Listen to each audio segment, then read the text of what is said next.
ஆச்சி veg pickles வழங்கும் மணிச் செய்திகள். இணைந்து வழங்குபவர்கள் அரசன் சோ.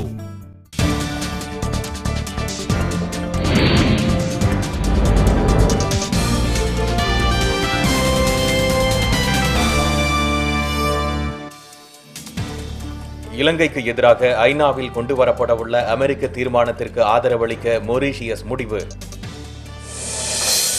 பாஜக ஆட்சிக்கு வந்தால் ஊழல் தடுப்பு ஆணையம், நடுவண் தணிக்கை குழு வலுப்படுத்தப்படும் என அருண்ஜேட்லி தகவல். திருட்டு வழக்கில் கைது செய்யப்பட்ட 2 குற்றவாளிகள் திருச்செந்தூர் சிறையிலிருந்து தப்பியோட்டம்.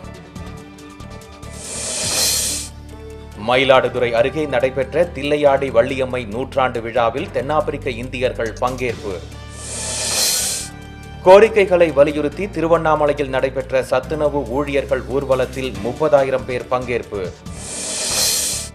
வழக்குகளை விரைந்து முடிப்பது குறித்து நாகர்கோவிலில் நீதிபதி சின்னராஜ் தலைமையில் அதிகாரிகள் ஆலோசனை. காரைக்குடியில் சோனியா காந்தி, ராகுல் காந்தி ஆகியோரின் உருவ பொம்மைகளை எரிக்க முயன்ற 10 பேர் கைது. நாகர்கோவிலில் கட்டப்படவுள்ள இஎஸ்ஐ மருத்துவமனைக்கு தமிழக அரசு இடம் வழங்காததால் அடிக்கல் நாட்டு விழா ரத்து. இலங்கையில் இருந்து ராமேஸ்வரத்திற்கு 35 கிலோ தங்கத்தை கடத்திய 2 பேர் பாம்பன் தொடர்வண்டி நிலையத்தில் கைது. உக்ரைன் நாடாளுமன்ற புதிய சபாநாயகராக முன்னாள் பிரதமரின் கூட்டாளி ஒலெக்சாண்டர் துர்சினாய் தேர்வு. ஆச்சி வெஜ் பிக்கிள்ஸ் வழங்கிய மணிச் செய்திகள்.